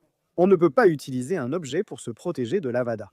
Parce que, mec, c'est très rapide. L'Avada Kedavra est très rapide. C'est similaire à un coup de feu, disons que c'est similaire à un coup de feu. À titre d'exemple, pour placer un objet devant, il faut anticiper et être extrêmement rapide. La seule façon, c'est de mettre un objet devant, de se cacher derrière un objet ou de faire venir un objet devant soi. Il faut être très, très rapide. Mais non, on ne peut pas mettre sa propre baguette, parce que je pense que ça touche la baguette, et ça peut... Enfin, la baguette est fine, non? Cela peut toucher la baguette, puis la personne. La prochaine question vient d'Igor. Salut Kako. Félicitations pour ta famille, merci. Si Severus Rogue était un expert en potions, il aurait pu créer une potion à base de larmes de phénix pour accentuer ses propriétés curatives. Ainsi, il a sauvé Dumbledore. Ce n'est pas seulement qu'il était un génie ou expert en potions. Peut-on vraiment tout guérir? Certaines choses n'ont pas de remède, même la larme de phénix ne soigne pas tout. Les choses ont des limites dans la magie. Il y a des limites. Donc, ce que Dumbledore avait était irréversible. Severus Rogue a fait tout ce qu'il pouvait. Il a pu retarder le processus de la mort de Dumbledore. Et le sort s'est répandu là pendant presque 1 an. Il ne pouvait pas faire plus. C'était impossible. Paulo André Araujo. Salut Akako, ça va? Oui, et toi? Quand Harry lance Aguamanti pour donner de l'eau à Dumbledore, d'où provient-elle? La loi de Gamp interdit de créer des éléments. Donc, soit l'eau a été invoquée depuis quelque part, soit c'était une eau incapable d'étancher la soif. La conjuration est simplement une forme de transfiguration. En conjurant de l'eau, Harry pratiquait la transfiguration. En train de transfigurer les molécules d'air en molécules d'eau, c'est pour cela qu'il est possible de conjurer de l'eau. C'est différent de conjurer de la nourriture, mais conjurer de l'eau est possible. Une autre de Paulo André Araujo. Salut Kako, ça va? Quand Harry l'a-t-il utilisé? Non. Il a renvoyé la question 2 fois. Mon Dieu, combien de crédits avons-nous? Paolo l'avait déjà envoyé 2 fois. On a encore des crédits de questions? Parce qu'il y a des gens qui en ont posé 2, 3. Donc c'est bon, allons-y. Danilo Alves, 7. Bonjour. Est-il possible qu'un moldu puisse utiliser un artefact moldu qui a été ensorcelé, comme la moto de Sirius ou l'un des millions d'objets des jumeaux Weasley? Excellente question, digne d'un examen. Oui, un moldu peut utiliser des artefacts ensorcelés? Oui, pas besoin de magie pour s'en servir. Il y a aussi la section du contrôle de l'usage abusif. Des artefacts moldus, là où Arthur travaille, sont récupérés après avoir été ensorcelés puis vendus aux moldus. Juste pour embêter, comme une bouilloire qui gicle de l'eau chaude, ou une clé qui rétrécit jusqu'à disparaître. Des choses comme ça. Oui, un moldu peut les utiliser. Oui, une voiture volante, une moto volante, il peut savoir les utiliser. C'est une autre histoire, mais l'artefact ensorcelé va marcher. Très bonne question, tu sais. Mathéus Martin, salut Kako, tout va bien? Et toi? Seuls les sorciers peuvent utiliser les baguettes. Un gobelin ou un elfe de maison pourrait-il s'en servir? Cela changerait tout. Non, les baguettes ne peuvent pas être utilisées uniquement par des sorciers. Les baguettes symbolisent aussi le contrôle et l'oppression des sorciers sur les êtres marginalisés, comme les gobelins et les elfes de maison. Il existe même une clause qui interdit l'utilisation de baguettes pour les créatures non humaines, c'est-à-dire les gobelins, les elfes, les centaures. Ils ont de la magie et peuvent canaliser leur pouvoir avec des baguettes. La loi interdit à ces créatures d'utiliser des baguettes. J'en parle davantage dans la vidéo à propos des révoltes des gobelins, de manière plus approfondie. Ce serait bien que ceux qui veulent mieux comprendre regardent. Après cet épisode ici, d'accord, merci. Par exemple, Gnarlak, le gobelin gangster du New York des années 20, utilise une baguette dans Les Animaux Fantastiques. Il utilise 2 baguettes dans un holster. Qu'est-ce qui changerait? La magie de ces êtres diffère fondamentalement de celle des sorciers, peut-être plus spécifique. La baguette ne fait que faciliter la canalisation de la magie, elle rend l'utilisation de la magie plus facile. Je ne saurais dire ce qui serait différent. Explosif, furieux, un moldu. Je pourrais préparer une potion magique simple, nécessitant seulement de mélanger des ingrédients magiques. Non, parce qu'une potion aura toujours un élément qui doit être fait avec de la magie, toujours. Toute potion en a toutes, donc un moldu ne peut absolument pas faire de potion, même avec toutes les recettes et ingrédients complets. Carvalho Netto, comment était la relation entre Dumbledore et Grindelwald pendant la période où Harry était à Poudlard? Puisqu'il était en prison et n'a été tué qu'en 98, pratiquement. Je pense que la relation entre Grindelwald et Dumbledore à cette époque n'existait pas. Elle n'existait pas. D'ailleurs, Dumbledore évoque avec Harry dans les limbes le fait d'avoir vu, non. Dans la vision, Voldemort est dans la cellule de Grindelwald. Dumbledore dit qu'on raconte ces dernières années qu'il s'est repenti, mais il n'est pas sûr d'avoir eu un contact direct avec lui. Tu vois? Je ne sais pas. Je ne peux pas te répondre, mais je crois que non. Prochaine question de Laetitia Boéchat. Salut Kako, ça va? Ça va, et toi? Dans les Reliques de la Mort, Harry découvre une lettre de Lily à Sirius, mais je n'ai jamais compris pourquoi elle était au Square Grimmauld. Puisque Sirius a été expulsé à 16 ans, il vivait là à 21 ans, puisqu'il a reçu la lettre à cet âge. Bien à toi. Très bonne question. J'ai aussi évoqué ce point dans la rubrique sur les incohérences des livres de Harry Potter. Et en effet, ça n'a aucun sens que cette lettre soit là, puisque Sirius a reçu la lettre alors qu'il était déjà adulte. Il a quitté le Square Grimmauld à 16 ans. Cette lettre était dans sa chambre là-bas. On dirait qu'elle a été abandonnée, non? Mais Lily est morte en 1981. Sirius a été arrêté un jour après la mort de Lily. Elle n'aurait pas pu envoyer la lettre après. Elle devait déjà être dans la maison actuelle de Sirius, sa propre maison.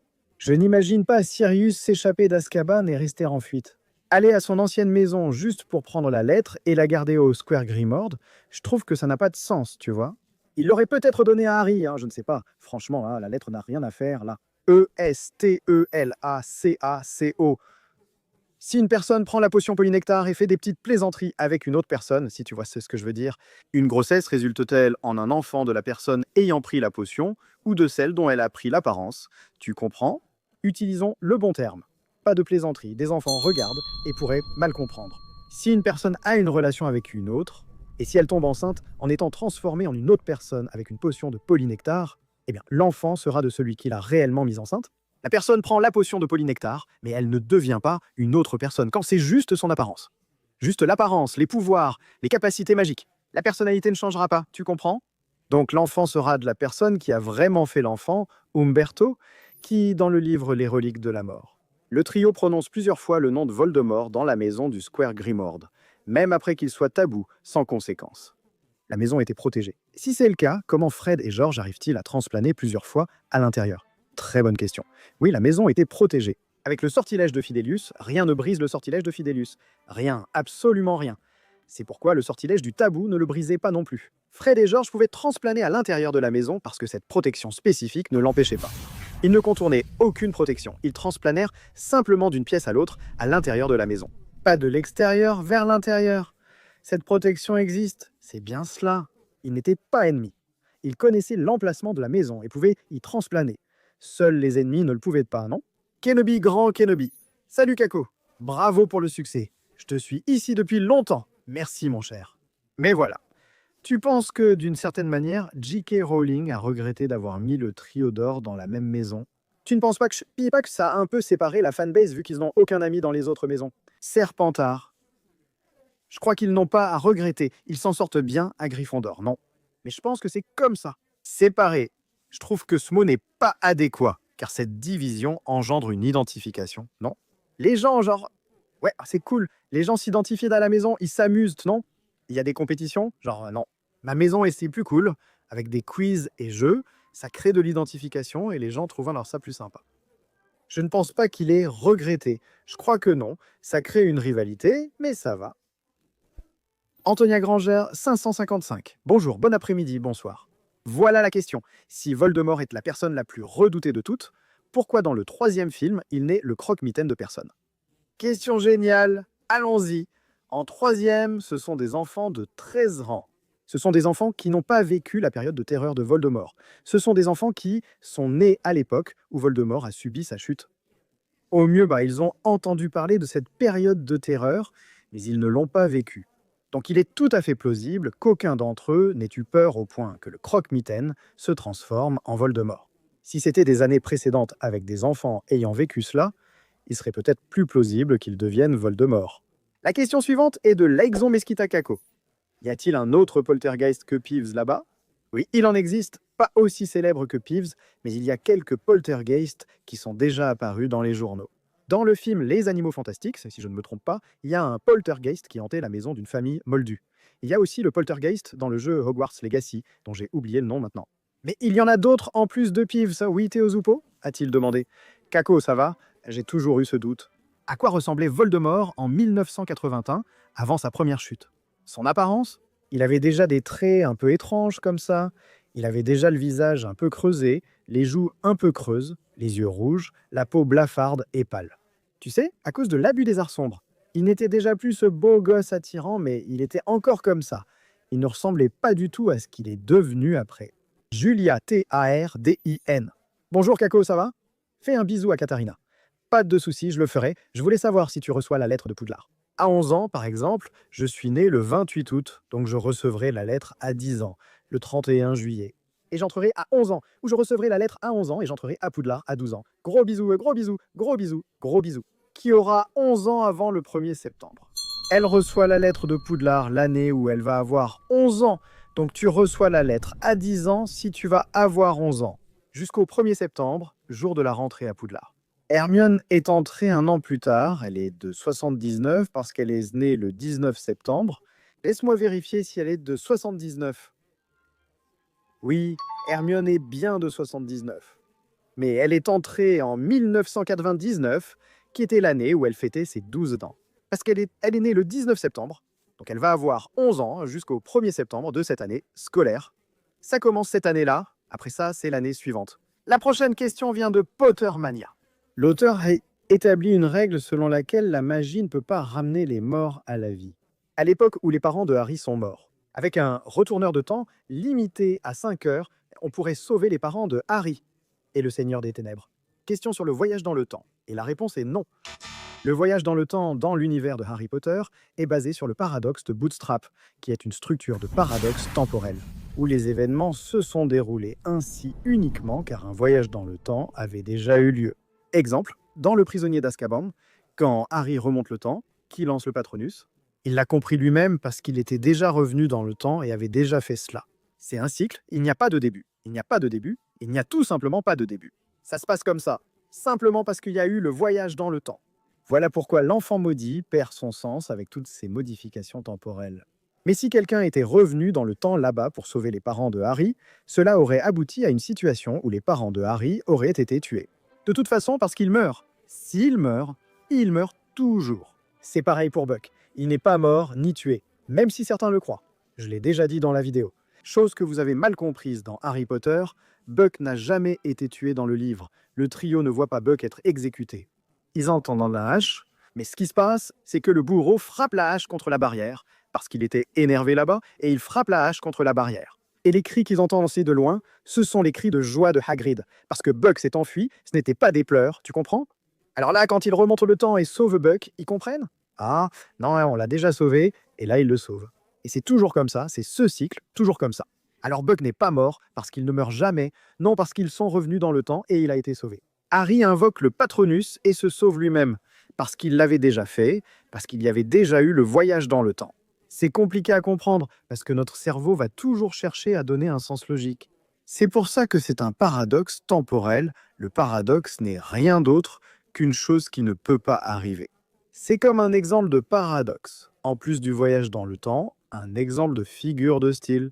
Ce poème ne dit pas cela dans ses paroles. C'est une blessure qui fait mal, mais qu'on ne sent pas. C'est une douleur qui rend fou sans faire mal. Il n'y a pas moyen d'avoir mal sans ressentir. C'est une blessure qui fait mal et qu'on ne sent pas. Si ça fait mal, tu ressens. Le paradoxe, c'est justement ça.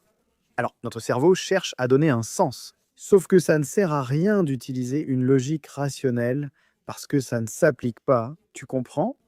Le voyage dans le temps de Harry Potter se passe de cette façon. Les choses se passent comme ça, parce qu'il y a déjà eu un voyage dans le temps. Si quelqu'un a tenté de sauver les parents de Harry, il a échoué car il meurt, tu comprends?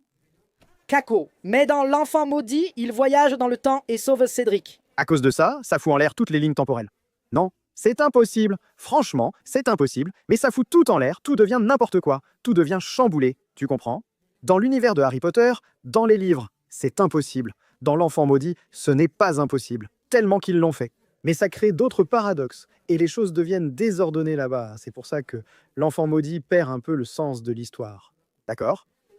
La prochaine question vient de Luna Lovebad. J'ai aimé le nom. Salut Ekako, ça va? Ça va et toi? Félicitations pour ta fille, merci. Question un peu farfelue. L'ophidioglossie est-elle héréditaire? Si Harry avait eu un enfant avant la mort de l'Horcrux, l'enfant serait-il fourche-langue? Si l'Horcrux mourait ensuite, il ne le serait plus. C'est une question très sympa et intéressante. Ce n'est pas du tout farfelu. Je pense que Harry ne transmettrait pas la fourche-langue à son enfant, car ce n'était pas vraiment une part de lui. C'était quelque chose qui lui est arrivé le jour où il a été attaqué. Une partie de l'âme de Voldemort s'est imprégnée en lui à ce moment-là.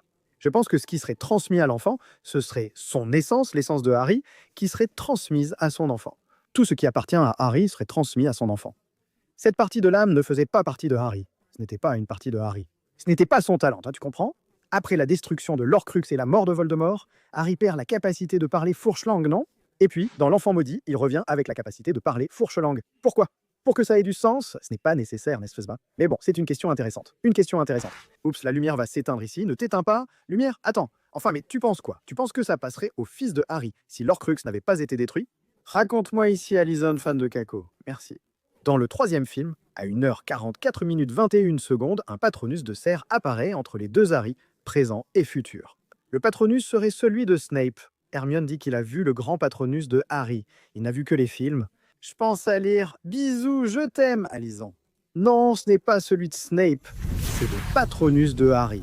Comme expliqué avant, Harry remonte le temps, lance le Patronus et se sauve lui-même.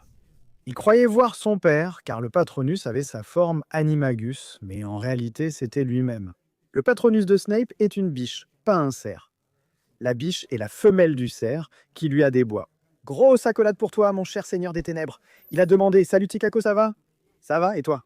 Ma question est, si un sorcier fourche-langue insulte un autre en langue des serpents, est-ce qu'on peut appeler ça une fourche-grossièreté? Oh mon Dieu, donc ça peut être considéré comme une fourche-grossièreté.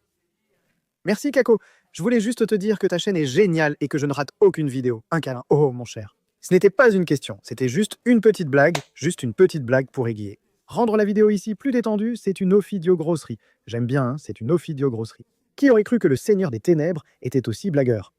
Polo Rodrigues a demandé. Salut mec, super, et toi? L'effet d'Avada Kedavra peut être partagé pour le réduire ou neutraliser sa létalité. Par exemple, au moment où la victime reçoit la malédiction, si elle attrape 2 autres personnes et que celles-ci font de même avec d'autres, il est possible de survivre. Je te fais un câlin, mec, hein, je ne dirais pas que c'est impossible, car il n'y a ni preuve ni test. Je trouve cela très difficile. Pour moi, quand quelqu'un meurt, tout s'arrête. Ce n'est pas comme l'électricité. Je pense que la personne va mourir en tenant les autres comme ça. Et il ne va rien se passer. Rien pour les autres, n'est-ce pas? Pour la personne qui a reçu l'Avada, elle va vraiment mourir. La prochaine question est de Fénir. Bonjour, Kako, un moldu peut-il devenir loup-garou? J'adore ta chaîne. Je t'embrasse. Bonne question. Dans le livre Les Animaux Fantastiques, Vie et Habitat, ce petit livre rouge ici, il y a un passage qui laisse entendre que les moldus peuvent l'être. Tandis là, il serait tu veux voir? Laisse-moi voir si je trouve ça ici. Les loups-garous passent la plupart du temps sous forme humaine, qu'ils soient sorciers ou moldus. Alors, on suppose que c'est possible. C'est écrit là, sorcier ou moldu, c'est un loup-garou.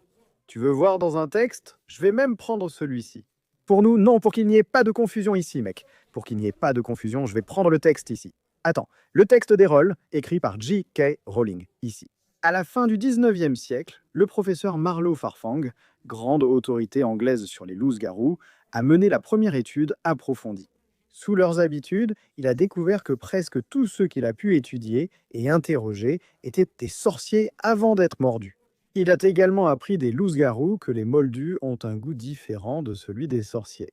Ils risquent bien plus de mourir de leurs blessures.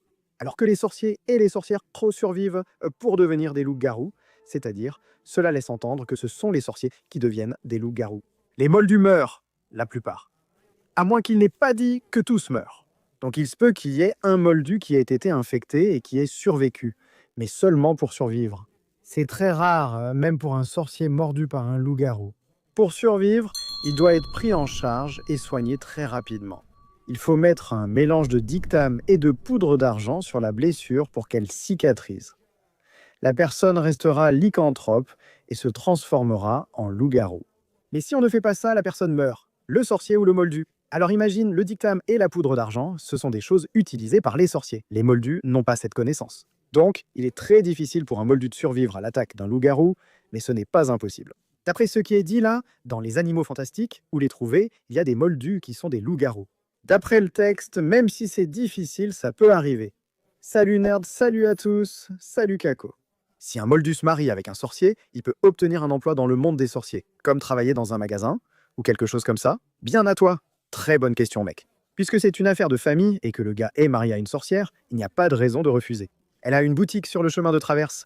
Alors pourquoi ne pas y travailler? Ils vivent ensemble, donc pas de problème. Il devrait apprendre beaucoup sur les sorciers sans pouvoir en parler autour de lui. Je pense que ça peut bien se passer. Ça dépend du travail. Un poste limité, tu vois. Surtout si c'est lié à la magie. Il n'y a pas moyen, Polo André Araujo. Regarde-le encore une fois. Salut Kako, ça va? Ça va et toi? Si une baguette change de loyauté après un désarmement, cela vaut aussi pour les duels et entraînements. Dans ce cas, Harry aurait de nombreuses baguettes loyales, puisqu'il lance sans cesse Expelliarmus. Même celle de Queue de Verre lui obéirait. Non, mec, ça dépend du contexte, tu vois. Désarmer lors d'un duel ou à l'entraînement ne rend pas la baguette loyale. Il y a tout un contexte. La baguette choisit le sorcier, elle ne devient pas loyale juste en étant désarmée, il faut qu'elle choisisse. Davia Lasmaré. Salut, Kako, ça va? Je suppose que la baguette de Suro appartenait vraiment à Severus Rogue. Quand Voldemort a voulu s'en emparer, il est allé le tuer. Mais c'est Nagini qui l'a achevé, qui est une malédictus. Est-ce que la baguette aurait eu la possibilité de transférer sa possession à Nagini au lieu de Voldemort? C'est aussi une très bonne question, très intéressante, mais je ne pense pas, parce que c'est cette histoire de la baguette qui choisit, n'est-ce pas? Nagini, même si elle avait été humaine, n'avait presque plus rien d'humain, n'est-ce pas? À cette époque, elle était déjà un serpent, une bête, depuis longtemps. Je pense donc qu'elle ne passerait pas. Draconkako, ça va et toi? Tu peux m'aider? Je me casse la tête avec ça depuis 1 mois. Les Crackmolls sont des enfants de sorciers sans magie. D'accord? Les moldus ne peuvent pas voir les fantômes. Donc Filch n'a jamais vu les fantômes de Poudlard, ni les détraqueurs. Et les observations faites par des moldus pourraient être des poltergeists. Les Crackmolls voient-ils les fantômes? Oui, les Crackmolls ont une aura magique, ils voient les fantômes et certaines créatures qui étaient comme les détraqueurs. Alors, ça ne s'applique pas, ça ne s'applique qu'aux moldus en fait. Ça va, Kaiorise? Salut Kako, tranquille. Et toi? Le serpent que Malfoy a créé dans le 2e livre, on pourrait bloquer un sortilège de mort en invoquant quelque chose de plus puissant, offrant ainsi aux sorciers un moyen de se défendre. Des accolades de cerf d'aigle, je doute qu'on puisse bloquer la malédiction de la mort. Peut-être non? Si le serpent était lancé directement dans la direction de la malédiction de la mort et qu'il touchait le serpent? Peut-être? Je ne sais pas, je ne peux pas garantir que non, mais je pense que c'est très difficile. Il faut être très rapide dans cette histoire. Beau JTB, salut mec, bonjour, bon après-midi, bonsoir, tout va bien, tout le meilleur pour ta famille. Merci à toi aussi. Je viens de commencer à regarder tes vidéos et j'adore. Excellent travail, continue s'il te plaît. Il doit être abonné maintenant, ça fait déjà 1 an. Pourquoi? Ça fait 1 an que ces questions ont été envoyées. Si un Obscurial survivait et créait un Horcrux, deviendrait-il immortel? Le sorcier pourrait-il le contrôler? Mon gars, quelle question difficile! Franchement, aucun miracle ne permettrait à un Obscurial de survivre aussi longtemps. Surtout au point de créer un Horcrux. Je ne sais pas si ce serait possible. Franchement, je ne sais pas. Mais bon, immortel, c'est possible, non? Puisqu'on sait que rien n'est immortel, la mort est inévitable. Vouloir l'éviter entraîne de graves conséquences et un prix élevé. Je pense donc pouvoir affirmer avec certitude qu'il ne serait pas immortel. Collectif interassociatif autour de la naissance, GERMA et DO, félicitations pour votre famille, merci. Ma question porte sur la carte du maraudeur, qui revient dans l'enfant maudit. Comme c'est canon, on peut l'inclure. Mais si les maraudeurs qui l'ont créée sont tous morts, elle n'était pas censée disparaître. Ou y a-t-il une magie de sang? Bonne fête des pères, merci beaucoup. Il existe des sorts qui prennent fin, oui, lorsque le lanceur meurt. Mais il y a aussi des sorts qui perdurent. Leur mort n'empêche pas la carte de fonctionner. D'accord, Gabriel Fritz. Salut Kako, ça va? Oui, et toi? Je me demande comment tout le monde dans le monde des sorciers sait que Harrod a une cicatrice en éclair. Seul Dumbledore, McGonagall et Hagrid l'ont vu. Tu crois que Hagrid a parlé? J'adore cette expression. Tu crois que Hagrid a tout dit? Je pense que l'histoire de Harry ne peut pas rester secrète. C'est devenu une légende, non? Donc ça s'est répandu d'une manière ou d'une autre. Ça s'est répandu. Il a survécu. Et là, on se demande comment il a survécu. Il a survécu avec une cicatrice sur le front. Évidemment, ça se répand. C'est inévitable. Maintenant, peut-être que Hagrid a parlé de la cicatrice. Je ne sais pas. Bavard, c'était bien trouvé. Rafale, S-O-U-A-Z-A. Bonsoir Kako, tout va bien? Oui, mais toi? Récemment, j'ai vu que tu disais que les fantômes ne peuvent aller dans la mort que là où ils sont allés dans la vie. J'ai vu que Myrtle est déjà apparu au fond du lac. La question a déjà été posée. Mince, on va devoir l'enlever. Et je suis désolé, on a du crédit. Evandro a demandé. Alors, Cacasso, ça va? Et toi? On sait que Liliane et Thiago ont défié Voldemort 3 fois. Est-ce qu'on sait lesquels c'était? Jusqu'à quand dure le mandat d'Hermione? Mon ami, oui, ils ont affronté Voldemort 3 fois, dont une lorsqu'il a tenté de les recruter comme mange-mort. Hormis les 2 autres fois, on ignore la durée du mandat d'Hermione. Eh bien, on ne sait pas exactement quand elle a été élue, mais le mandat de ministre de la magie dure 7 ans et elle a la possibilité d'être réélue. Voyons, nous sommes en 2025. En 2019, elle était déjà ministre, non? C'est à ce moment que se passe l'enfant maudit. 2017, 4e année, cible sévère, 1re et 2e année, 2018, 3e année, 2019. Et elle a encore du temps, hein Mano, elle a encore du temps. Supposons qu'elle ait été élue en 2019, elle pourrait rester l'année prochaine, son mandat se terminerait, année d'élection l'année prochaine. Si elle est réélue pour 7 ans, elle restera jusqu'en 2033, donc Hermione a encore du temps comme ministre. Alors, dis-moi Zeus, tu veux sortir mon fils? Attends, laisse-moi ouvrir. Attends, dis petit Zeus, tu as été opéré, ça va? D'ailleurs, merci à tout le monde qui a aidé à la tombola. Vous avez vu, le tirage a déjà eu lieu, c'est sur mon Instagram. Ceux qui ne l'ont pas vu peuvent aller regarder. Celui qui a gagné, c'est Igor Bessa. Merci beaucoup à tous ceux qui ont aidé. Zeus se remet bien et poursuivra la chimiothérapie jusqu'à 8 séances. Il était allongé à côté de moi. Je dois le surveiller, il est rapide. 3 jours après l'opération, il veut déjà sauter sur le canapé. Il croit que tout va bien. Bref, Hermione peut rester ministre jusqu'en 2033 si élue en 2019 et réélue quand? La prochaine question vient de Von SLS. Cacoridol descend des Gontes, c'est correct, qui sont eux-mêmes des descendants des Peverell, c'est correct, qui à leur tour descendent de Serpentard. Non, mais Harry descend aussi d'un Peverell. Donc Harry est un descendant de Serpentard. Si c'est le cas, pourquoi n'est-il pas le véritable héritier de Serpentard? Et pourquoi est-ce Voldemort à la place? Parce qu'il y a une petite confusion de ta part ici, mon cher. Voilà l'explication. Harry et Voldemort sont parents, car ils descendent tous les deux des Peverell. Cependant, seule la lignée de Voldemort descend de Serpentard, parce que les Peverell ne descendent pas de Serpentard. Ce qui s'est passé, c'est qu'un descendant des Peverell, du côté de Cadmus, s'est marié avec un descendant de Serpentard. Donc les familles se sont unies, un descendant de Serpentard, un descendant de Cadmus Peverell. Ils se sont mariés et ont fondé la lignée menant à Voldemort. Harry vient de la lignée d'Ignotus Peverell, qui n'a rien à voir. Personne de la lignée d'Ignotus Peverell ne s'est impliqué avec quelqu'un de la lignée de Serpentard. Au contraire, Yolan Peverell a épousé un Potter, et cela a donné naissance à la lignée jusqu'à arriver à Harry. Ce sont des lignées distinctes. Harry n'a aucun lien de parenté avec Serpentard. Il a un lien de parenté avec Ignotus et avec Cadmus de façon lointaine, ainsi qu'avec Voldemort lui-même. Mais pas avec Serpentard. Parce que Cadmus ne descend pas de Serpentard. Ce sont les descendants de Cadmus qui, eux, descendent de Serpentard. Enfin, les descendants directs. C'est comme ton cousin qui est riche, tu vois, qui vient d'une autre famille, waouh. C'est le frère de plusieurs membres de la famille. Grand-père, arrière-grand-mère, oncle, beau-frère, cousin, parent. Voilà. Prochaine question de Pedro Diaz. Salut Kako, ça va? Et toi? Une question que j'ai eue récemment était de savoir si Liliane savait ce qu'elle faisait quand elle s'est sacrifiée pour Harry. Concernant la magie de protection sur Harry, la question est très intéressante. Donc je crois que Liliane, c'était une sorcière très intelligente, une sorcière talentueuse, n'est-ce pas? Je crois qu'elle pouvait connaître. Oui, la magie a peut-être fait cela, oui, de façon intentionnelle, donner sa vie pour protéger Harry. Ou peut-être connaissait-elle la magie, mais elle ne pensait pas que son geste protégerait Harry ainsi. Mais donc sachant à quel point Lily était très maligne, très intelligente et talentueuse, et qu'elle avait un grand pouvoir comme ça, je crois qu'elle l'a fait intentionnellement, parce que le sacrifice doit être fait de façon intentionnelle. La personne ayant la possibilité de survivre, c'est la personne qui choisit de mourir, ayant la chance de rester en vie. Donc, c'est un sacrifice intentionnel, tu vois, l'acte de se sacrifier. Si elle savait que cela allait générer cette protection, là, je ne sais pas. Je n'en suis pas sûr, mais je crois que oui. Kira a demandé. Quelle avait été la répercussion de la bataille de Poudlard pendant la guerre? J'ai relu le 7e livre. Seul l'ordre, l'armée, les élèves et quelques villageois de Préolard sont mentionnés. Où sont les autres aurores, parents d'élèves et sorciers? Même Percy a su pour la guerre. Le ministère de la magie était occupé alors? Beaucoup de monde?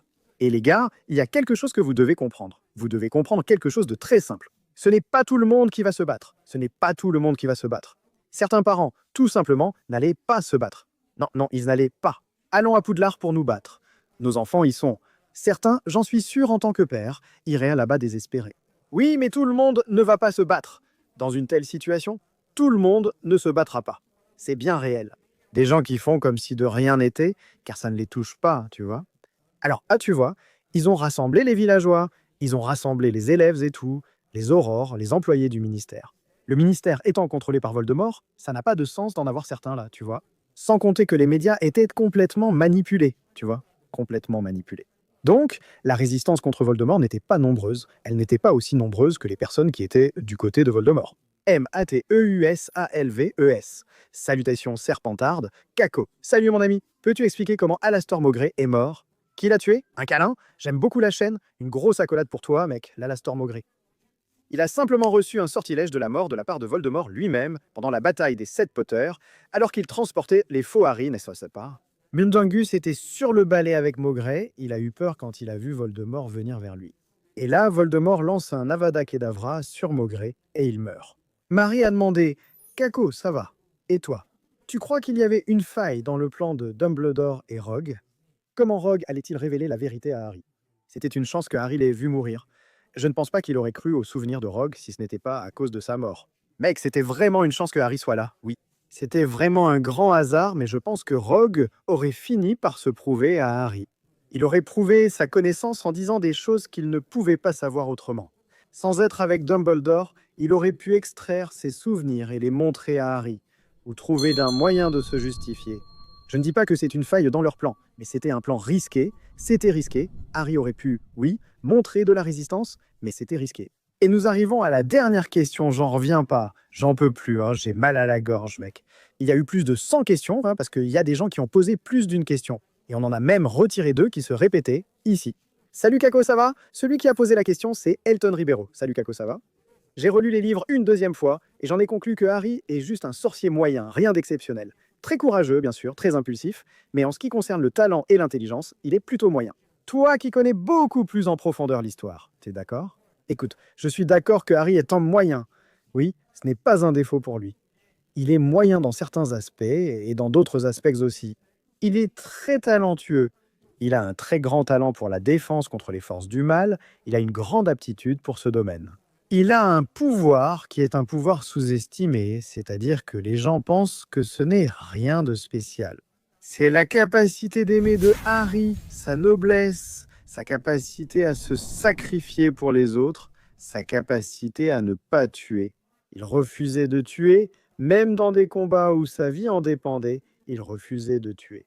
Il ne voulait pas devenir comme Voldemort. C'est la grandeur de Harry. Accepter la mort comme il l'a fait, accepter le sacrifice comme il l'a fait, c'est la grandeur de Harry, c'est le grand pouvoir de Harry. Bien sûr, si on compare Harry à Dumbledore en termes de talent magique, Dumbledore était 1000 fois supérieur. Hermione était plus intelligente que Harry, mais il avait aussi sa propre intelligence. J'aime dire que le trio se complète d'une manière très unique. Hermione, aussi intelligente soit-elle, elle est aussi moyenne dans certaines catégories. Ron, c'est pareil, il a de la bravoure, il a du courage, il connaît beaucoup de choses sur le monde des sorciers, mais dans d'autres aspects, il est moyen. Si on compare Harry à Voldemort en termes de pouvoir, en parlant de puissance, comme Voldemort l'a valorisé, oui, Harry est moyen face à lui. Mais quand il s'agit du pouvoir que Harry porte en lui, face à un pouvoir que Voldemort n'a pas la capacité de comprendre, Voldemort était comme un enfant de maternelle à côté de Harry. Mec. Donc, c'est très relatif.